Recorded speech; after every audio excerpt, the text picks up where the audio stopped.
kids, welcome back. I hope you all are fine. I am Vandana and we are learning science of class 5 by Brain Root series, and here is a book, Science Spark. Today we are going to start with chapter number 5 and the name is Food, Health and Hygiene. So, these are the topics that we are going to cover here. We are going to learn about different food groups. We are going to learn about balanced diet, exercise and rest, the importance of all these two, and what are diseases. So, let's start the chapter with the warm-up exercise. Here you have to color the boxes. Place under the picture of food items green for the ones you think are healthy. तो उन boxes को आपको green colour करना है जो आपको लगता है हेल्दी हैं, and red for ones you think are not so healthy, और रेड उन्हें कलर करना है जो आपको लगता है हेल्दी नहीं है. So do it yourself. Now we eat food to live. हमें अगर जिंदा रहना तो हमें क्या खाना होता है, हमें उसके लिए खाना चाहिए. So but do we eat the right kind of food. क्या हम सही तरीके का खाना खाते हैं? Research have proved that well nourished children have higher test score. Research ने ये बताया है कि जो अच्छे से नरिश्ड बच्चे हैं उनका टेस्ट स्कोर हाई होता है, एंड बेटर स्कूल अटेंडेंस. और वो स्कूल में भी अटेंडेंस उनकी अच्छी होती है. So it's very important to eat healthy and nutritious food. तो ये काफ़ी ज़्यादा इंपॉर्टेंट है कि हम हेल्दी और न्यूट्रिशियस फूड खाएं. Let's learn about food groups. So food gives us energy, helps us to keep healthy, helps us to grow and keep us free from diseases. So ये चारों काम फूड करता है. हमें एनर्जी देता है, हमें हेल्दी रखता है, हमें जो है बड़ा करता है और हमें डिजीजेस से बचाता है. The food is made up of chemical substances. ये केमिकल सब्सटेंसेज से बने होते हैं जिन्हें हम न्यूट्रिएंट्स कहते हैं. ज़्यादातर जो फूड आइटम हैं इन सब में आपको न्यूट्रिएंट्स मिलेंगे ही. कार्बोहाइड्रेट, प्रोटीन, फैट, विटामिन्स और मिनरल्स, ये कुछ कंपाउंड न्यूट्रिएंट्स हैं जो हमारे फूड में पाए जाते हैं, जो हमारे खाने में पाए जाते हैं. कौन कौन से? Carbohydrates, protein, fats, vitamins and minerals. Each nutrient has a special role to play in keeping our body healthy. हर एक न्यूट्रिएंट का अपना एक स्पेशल रोल है जो हमारी बॉडी को हेल्दी रखता है. तो चलिए यहाँ पे टेबल के फॉर्म में हम पढ़ेंगे कि कौन कौन से सोर्सेज और फंक्शन है इन न्यूट्रिएंट्स के. सो यहाँ पे फर्स्ट कॉलम में आपको न्यूट्रिएंट्स के नेम दिए गए हैं. सेकंड कॉलम में उनके सोर्सेज मीन्स वो कहाँ कहाँ से हमें मिलते हैं, एंड क्या फंक्शन है न्यूट्रिएंट्स का, क्या ज़रूरत है न्यूट्रिएंट्स की, ये हम पढ़ेंगे. तो पहला जो न्यूट्रिएंट है वो है हमारा कार्बोहाइड्रेट. कार्बोहाइड्रेट हमें bread, rice, wheat, sugar, potato, Honey, corn, jam और जेलीज से मिलता है, एंड ये क्या काम करता है, हमें एनर्जी मीन्स ताकत देता है. फिर बारी आती है प्रोटीन्स की. प्रोटीन्स किस में मिलते हैं हमें? पल्सेस में, मीन्स जो दालें हैं उनमें, मिल्क में मिलता है, चीज़, चिकन, फिश, एग, सोयाबीन और पीस, इन सब में हमें प्रोटीन मिलता है. और प्रोटीन क्या करता है, हमें ग्रो करने में हेल्प करता है और हमारे चोट को ठीक करता है. फिर बारी आती है फैट की. ऑयल, मिल्क, बटर, चीज़, घी, cream, meat and dry fruits, इन सब में आपको मिलेगा फैट. और फैट क्या करता है, हमें एनर्जी प्रोवाइड करता है. कार्बोहाइड्रेट से भी ज़्यादा एनर्जी प्रोवाइड करता है, हमारी बॉडी को वार्म रखता है और डेलिकेट ऑर्गन्स के लिए एज अ कुशन वर्क करता है. Next comes vitamins. So vitamins कहाँ कहाँ मिलता है हमें? फ्रूट्स में, वेजिटेबल्स में, एग में और फिश में. और इनका काम क्या है? ये हमारी बॉडी को ग्रो करने में हेल्प करते हैं और हमें हेल्दी रखते हैं. सो ये थे कुछ सोर्सेज ऑफ डिफरेंट न्यूट्रिएंट्स. फिर बारी आती है मिनरल्स की. मिनरल्स हमें फ्रूट, वेजिटेबल, मिल्क, एग और फिश में से मिलता है और ये हमें बीमारियों से लड़ने में हेल्प करता है. फिर आता है आयरन. फ्रूट्स में, होल ग्रेन्स में, लीफी वेजिटेबल्स में, डार्क चॉकलेट में, एग और फिश में, इन सब में हमें आयरन मिलता है. और आयरन क्या करता है? ब्लड को, हमारी बॉडी में ब्लड बनाने में हेल्प करता है, हमारी बॉडी को, हमारे बोन्स को, हमारे टीथ को स्ट्रॉन्ग रखता है. Along with these our body also needs water and roughage. अब इन सारे न्यूट्रिएंट्स के साथ साथ हमारी बॉडी को वाटर और रफेज, इन दोनों की भी ज़रूरत होती है. तो चलिए पढ़ते हैं क्या है water. So water is neither an energy yielding nor a body building substance, ना तो ये हमें एनर्जी देता है ना हमारी बॉडी को बढ़ाता है, but it's very much needed by our body, लेकिन हाँ इसकी ज़रूरत हमारी बॉडी को बहुत ज़्यादा होती है to perform many chemical reactions, बहुत सारे केमिकल रिएक्शंस को परफॉर्म करने के लिए। It also regulates our body temperature, ये हमारे बॉडी टेम्परेचर को रेगुलेट करता है, ठीक रखता है। Next comes roughage. So the part of the food that is not digested in our by our body is known as roughage. हमारी body का वो हमारे फूड का वो पार्ट जो ईजिली डाइजेस्ट नहीं होता, अच्छे से नहीं पच पाता, उसे हम रफेज कहते हैं। It helps in regulating bowel movement, हमारा जो भी बाउल मूवमेंट है, जो हम टॉयलेट वगैरह जाते हैं, उन सबको ये रेगुलेट करता है। And retains the water in our body, और हमारे बॉडी में पानी की मात्रा को बराबर रखता है। दलिया, जिसे हम ब्रोकन व्हीट भी कहते हैं, whole grains and pulses and salads are the best source of roughage, ये रफेज के काफ़ी अच्छे सोर्स हैं। Now let's learn about balance diet. So the food that you consume every day, your daily diet should have all these important nutrients in the right amount. जो भी आप खाना खाते हैं, डेली खाते हैं, उनमें ये सारी चीज़ें होनी चाहिए जो अभी हमने ऊपर पढ़ी। And these should be in a proper amount, इनका एक प्रॉपर अमाउंट में होना ज़रूरी है, so that you can stay healthy, आप हेल्दी रह सकें। Thus a diet which contains right and adequate amount of all the nutrients or all the components of food for proper functioning of the body is called balanced diet. ऐसा खाना जिसमें ये सारे components हैं food के जो हमारी body के प्रॉपर फंक्शनिंग में हेल्प करते हैं, ऐसे खाने को हम बैलेंस डाइट कहते हैं। Now children, do you know that diet is a food that we eat? Diet वो खाना है जो हम खाते हैं। Here you can see this is balanced diet. कितने अमाउंट में हमारे ब्रेड, सीरियल्स और पोटैटोज होने चाहिए, ice cream and juices, fruits and vegetables, meat, fish, egg, milk and cheese, ये सारी चीज़ें प्रॉपर अमाउंट में हमारी बॉडी को मिलनी चाहिए। Now here is an activity you have to do and learn. So make a note of the food you eat during breakfast. आपको note बनाना है उन खाने का जो ब्रेकफास्ट में खाते हैं, लंच में खाते हैं, टी टाइम में खाते हैं और डिनर में खाते हैं। Is a diet a balance diet? क्या अब ये सारे लिस्ट बनाने के बाद आपको बताना है कि क्या आपका जो डाइट है वो बैलेंस है? Are you eating any nutrient more often than the others? क्या आप कोई ऐसी चीज़ें जो दूसरों से ज़्यादा खाते हैं आप दूसरी चीज़ों से? Next comes exercise and rest. Apart from eating a balance diet we also need to exercise regularly to keep fit and healthy. तो खाना ही खाना इंपॉर्टेंट नहीं है, खाना खाने के साथ, एक बैलेंस डाइट खाने के साथ साथ हमें एक्सरसाइज करना भी ज़रूरी है। एक्सरसाइज क्या करता है? Regular exercise is important part of staying healthy, हमें हेल्दी रखने में हेल्प करता है। अब क्या क्या बेनिफिट हैं एक्सरसाइजिंग के? Development of strong muscles and bone, हमारे मसल्स और बोन्स स्ट्रांग बनते हैं। इम्प्रूव करता है ब्लड सर्कुलेशन को। And toning up the body muscles को टोन अप करता है। दस maintenance of body in a good shape, हमारी बॉडी को एक अच्छे शेप में रखता है ना। अब एक्सरसाइज तो हमने कर ली, रेस्ट लेना भी एक बहुत ही इंपॉर्टेंट चीज़ है हमारी बॉडी के लिए। So our body tells us when it is tired, हमारी बॉडी जब थक जाती तो हमें बता देती कि अब मैं थक चुका हूँ। We stretch, yawn, rub our face with our hands and are unable to concentrate on work.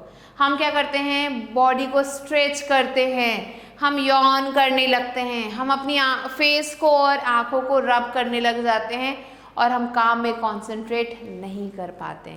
Once you know that you are tired, let your body rest and get better. जब आपको लग जाए कि आपकी बॉडी टायर्ड हो गई है तो आपको क्या करना है? अपने आप को आराम देना है। We must get enough rest, काफ़ी अमाउंट में हमें रेस्ट लेना चाहिए। Getting sleep is an important way to save energy. अगर हम सोते हैं तो क्या होता है? हमारी एनर्जी सेव होती है। And let's your body rest, और आपकी बॉडी को रेस्ट करने में हेल्प करता है। Everyone should try to get 7 or 8 hours of sleep at night. हर किसी को 7 से 8 घंटे सोना ज़रूरी होता है। Now let's talk about the correct posture, कैसे हमें सही तरीके से बैठना या फिर खड़े होना चाहिए। So posture is the ability of a body to sit, stand and walk. Posture क्या है? एक सही तरीका है जिससे आप बॉडी को सही तरीके से बैठ सकते हो, खड़े हो सकते हो और चल सकते हो। We must stand, sit and walk straight, हमें सीधा चलना चाहिए, सीधा बैठना चाहिए और सीधा ही वॉक करना चाहिए। वी शुड नॉट स्लॉन्ग और स्लम्प, हमें स्लॉन्ग स्लम्प नहीं करना चाहिए. Eating food on bed, studying on bed etcetera gives a poor posture. अगर आप जो है बेड पे बैठ के खाना खा रहे हो, बेड पे बैठ के पढ़ रहे हो, तो आपका पोस्चर सही नहीं है. Incorrect posture can lead to back pain and other problems. अगर आपका पोस्चर सही नहीं है तो आपको बैक पेन भी हो सकता है और दूसरी प्रॉब्लम्स भी हो सकती हैं. तो हमें क्या करना है, ना तो हमें ऐसे झुक के बैठना है, ना हमें एकदम सीधा ऐसे होके बैठना है. हमें कैसे बैठना है, हमें इस तरीके से बैठना है, एकदम आपकी रीढ़ की हड्डी सीधी होनी चाहिए. Next comes diseases. Disease is a condition when our body does not function normally. Disease वो कंडीशन है जब हमारी बॉडी ठीक से काम नहीं करती. A person suffering from disease becomes sick and weak. वो पर्सन जो भी बीमारी से परेशान है वो क्या होता है, सिक हो जाता है या फिर वीक हो जाता है. There are two types of diseases. दो तरीके के डिजीजेज होते हैं. एक होता है कम्युनिकेबल डिजीज और दूसरा होता है नॉन कम्युनिकेबल डिजीज. ये दो तरीके के डिजीज आपको मिलेंगे. तो चलिए पढ़ते हैं व्हाट इज कम्युनिकेबल और इन्फेक्शियस डिजीज. कम्युनिकेबल डिजीज या फिर इन्फेक्शियस डिजीज वो डिजीज होती है जो एक पर्सन से दूसरे तक फैल जाती है, छूने से भी फैलती है.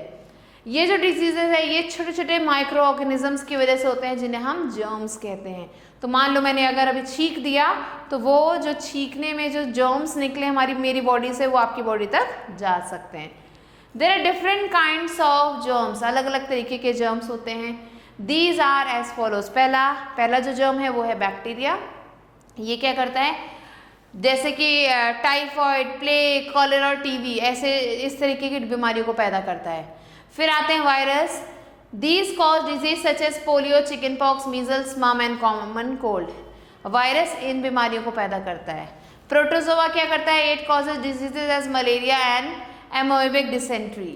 So these are bacteria, virus and protozoa. ये अलग अलग germs हैं. Now communicable diseases pass from one person to another through different ways and modes of transmission. छूने से भी फैल जाती है. कई बार हमने अपना जो मुंह पोंछ दिया वो डिजीज हमारे मीन्स वो जर्म्स हमारे हाथ में लगे और मैंने दूसरे पर्सन को छुआ तो क्या होगा, वो डिजीज उस पर्सन तक भी चली जाएगी. तो कौन कौन से तरीके हैं जिससे डिजीज फैलती है. पहला है एयर से. सो कफिंग और sneezing by a person releases germs in the air. अगर किसी ने छींक दिया या खांस दिया तो हवा में वो जो है छींकना और खांसना फैल जाता है और इसकी वजह से दूसरा पर्सन जो भी उस हवा को ब्रीद इन करेगा वो जर्म्स उसकी बॉडी में घुस जाएंगे. These germs then cause various disease. अब ये जर्म्स जो है अलग अलग बीमारी को पैदा करते हैं. Common cold spreads through air. जो आपको सर्दी जुकाम होता है वो एयर से ही होता है. Therefore we should always cover our nose and mouth with a handkerchief while coughing and sneezing. जब भी हमें छींकना या खांसना हो तो मुंह को हैंकी से ढक करके फिर ही हम छींके या खांसे. We should always cover our nose with a handkerchief while sneezing. फिर बारी आती है इन्फेक्टेड फूड एंड वाटर. कभी कभी इन्फेक्टेड फूड या फिर वाटर से भी हमें बीमारियां हो जाती हैं. तो फ्लाइज कैरी जर्म. अब क्या होती है, मक्खियाँ जो है जर्म्स को कैरी करती हैं और जिस भी खाने पे वो बैठ जाती हैं उसके ऊपर वो जर्म्स छोड़ जाती हैं और जब हम इस खाने को खा लेते हैं तो हम बीमार पड़ जाते हैं. Impure water contains germ. अगर जो पानी साफ नहीं है उसमें भी जर्म्स होते हैं. इस पानी को भी पी के हम बीमार पड़ सकते हैं. अब तीसरा जो तरीका है वो है थ्रू इंसेक्ट. इंसेक्ट के थ्रू भी ये बीमारियां हम तक पहुंच जाती हैं. सो डिजीज है जैसे कि डेंगू हो गया, मलेरिया होगा. ये कैसे होता है, मस्किटो के हमें बाइट करने से हो जाता है. When a female antelope mosquito bytes. जब एक फीमेल एंटीलोप मॉस्किटो हमें आके काटता है तो क्या करता है, वो अपने साथ जर्म्स को ले आता है. Aedes mosquito spread a disease called dengue. और डेंगू को पैदा करने वाला जो मॉस्किटो उसका नाम है एडिस. Through direct contact. किसी के साथ डायरेक्ट कॉन्टैक्ट रखने पर भी बीमारियां फैल जाती हैं. कई सारी बीमारियां जैसे कॉमन कोल्ड हो गया, मीजल्स हो गया, कंजक्टिवाइटिस हो गया, लेप्रोसी हो गया, चिकन पॉक्स हो गया, ये एक दूसरे के कांटेक्ट में आने से भी फैल जाती हैं. इधर थ्रू क्लोथिंग और articles use by the sick person. किसी इंसान का किसी बीमार इंसान के कपड़े या फिर उसका सामान भी यूज करने पे आपको बीमारी हो जाती है. Now let's move on to test your skills. Name the following. Name one disease that spreads through air. एक ऐसी डिजीज का नाम बताइए जो एयर से फैलता है. It's common cold. So similarly you have to answer the rest of the questions that are given here. Next comes prevention of communicable disease. अब कैसे आप इन डिजीज से बच सकते हैं? So communicable disease can be prevented by taking following precautions. कुछ precautions लेना होगा हमें। सो मान लेते हैं in case of infectious disease patient should be kept isolated from healthy person, means healthy लोगों से उस पर्सन को दूर रख देना चाहिए। हमें जो है ऐसे इंसान को गर्म बॉइल्ड या फिर फिल्टर वाटर पिलाना चाहिए। फ्रूट्स और वेजिटेबल्स को खाने से पहले धो देना चाहिए। रूम और फ्लोर को क्लीन रखना चाहिए फिनाइल और डेटॉल के साथ। फिर आती है वैक्सीनेशन की बारी। वैक्सीनेशन क्या है? ये काफ़ी ज़्यादा इफेक्टिव तरीका है इन कम्युनिकेबल डिजीजेस से बचने का। ये जो है वैक्सीनेशन है, वैक्सीन जैसे हमारी बॉडी के अंदर जाता है, हमारी बॉडी जो है जर्म्स को मारने में क्या हो जाती है? सक्षम हो जाती है। हमारे बॉडी में एक रेजिस्टेंस पावर आ जाती है। Vaccination are available for many diseases. बहुत सारी बीमारियों के लिए वैक्सीनेशन अवेलेबल है, जैसे कि पोलियो के लिए, मीजल्स, चिकन पॉक्स और वूपिंग कफ। इन सब के लिए वैक्सीनेशन अवेलेबल है। Now DPT vaccine is given to prevent diphtheria. DPT vaccine दिया जाता है डिप्थेरिया, टिटनस ऑफ पेटिसिया को प्रिवेंट करने के लिए। पोलियो वैक्सीन दिया जाता है पोलियो को प्रिवेंट करने के लिए, और एमएमआर वैक्सीन दिया जाता है मीजल्स, मम्स और रुबेला को प्रिवेंट करने के लिए। आप देख सकते हो यहाँ पे एक बच्चे को वैक्सीन दी जा रही है। Next comes non communicable diseases. these are those diseases that do not pass from one person to another. ये कुछ ऐसी बीमारियां हैं, डिजीजेज हैं जो एक दूसरे से पास ऑन नहीं होती। This can occur because of several reasons. बहुत सारे रीजन है जिसकी वजह से बीमारियां हो सकती है। पहला है lack of healthy food. Healthy food ना खाने से बीमारी हो सकती है।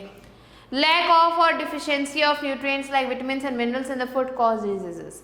अगर विटामिन्स और मिनरल्स की कमी हमारे खाने में तो हमें ये बीमारियां हो सकती है।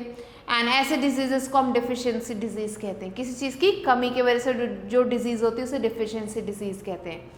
ये जो है प्रॉपर डाइट लेने से ठीक की जा सकती है। अब यहाँ पे आपको टेबल दिखेगा जिसमें आपको इफेक्ट्स दिए गए हैं इन डिफिशियंसी डिजीज के, and different vitamins and minerals of the food which should be eaten to prevent and cure. तो कुछ विटामिन्स और मिनरल्स के बारे में पढ़ेंगे हम जो इन बीमारियों को ठीक करने के लिए ली जा सकती हैं। यहाँ पे आप देख सकते हो ये हैं कुछ डिफिशियंसी डिजीज, किस चीज़ की कमी से होती हैं, क्या क्या सिम्टम्स हैं इन बीमारियों के, और कैसे ये चीज़ें ठीक की जा सकती है। तो ये सारी चीज़ें यहाँ लिखी हैं। पहली जो बीमारी है वो है नाइट ब्लाइंडनेस, मीन्स कि किसी भी पर्सन को रात में दिखना बंद हो जाता है। ये विटामिन ए की कमी से होता है। Person is not able to see in dim light, means हल्की रोशनी में से दिखाई नहीं देता है।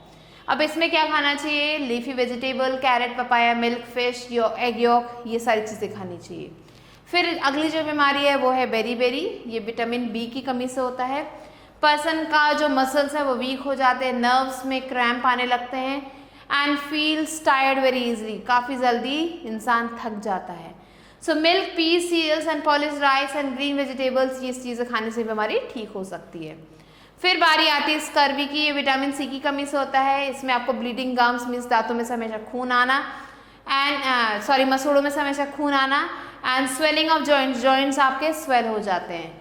टोमेटो और सिट्रस फ्रूट्स खाने से ये बीमारी ठीक हो सकती है, जैसे कि आंवला हो गया, लेमन हो गया, ऑरेंज हो गया, इन चीज़ों को खाने से बीमारी सही हो सकती है। फिर आता है रिकेट्स। रिकेट्स जो है विटामिन डी की कमी से होता है। Pigeon chest, tiny and undeveloped बो लेग्स, मीन्स लेग इसमें जो ट्रांसफॉर्म होके शेप बदल देते हैं। मिल्क और मिल्क प्रोडक्ट, एग और फिश खाने से बीमारी सही हो सकती है। फिर आता है गोइटर। गोइटर जो आयोडीन की कमी से होता है। इससे जो है gland in neck region swells, यहाँ पे जो गले का जो एरिया यहाँ पे स्वेलिंग आ जाती है। आयोडाइज सॉल्ट खाना चाहिए, सी फूड खाना चाहिए, इनसे ये बीमारी सही हो सकती है। फिर आती है बारी एनीमिया की। एनीमिया जो आयरन की कमी से होता है। Person gets tired easily, person बहुत जल्दी थक जाता है, and looks pale and unhealthy, वो जब पीला पड़ने लगता है और अनहेल्दी दिखता है। तो ऐसे में क्या करना चाहिए? आपको स्पिनच खाना चाहिए, जिसे पालक कहते हैं। Lentils, tofu, pumpkin seed, red meat, egg, broccoli, ये सारी चीज़ें खाने से बीमारी ठीक की जा सकती है। तो चिल्ड्रन ये थे कुछ डिफिशियंसी डिजीज, किन चीज़ों की वजह से होता है वो और कैसे ठीक किया जा सकता है। So I hope you will remember this, you have to learn this chart. Next comes unhealthy lifestyle. अगर आपका लाइफस्टाइल अनहेल्दी है तो भी आपको बीमारियां पकड़ लेती हैं। So many non communicable diseases like heart disease, abnormal blood pressure, lung disease, cancer, diabetes are caused because of unhealthy habit. Unhealthy तरीके से अगर आप रहेंगे तो ये सारी बीमारियां आपको पकड़ लेती हैं जो कि नॉन कम्युनिकेबल है। आपको क्या होना होगा, आप फिजिकल इनएक्टिव हो, एनवायरमेंट में आपके पोल्यूशन है, तो इन सब चीज़ों की वजह से बीमारियां आपको पकड़ती हैं। Now, children, do you know that HIV is a human immunodeficiency virus, whereas AIDS is a collection of effects caused by the virus in the body. So HIV और ये जो AIDS है ये वायरस की वजह से होता है। If HIV is not tested, it may develop into AIDS. अगर HIV को टेस्ट नहीं किया तो ये AIDS बन जाता है। So this was the chapter. Next, let's move on to flashback. So food gives us energy, helps keep us healthy, helps us to grow and keep us free from diseases. We need a balanced diet, exercise, rest and sleep to keep ourselves fit. Some diseases are communicable and some are non-communicable.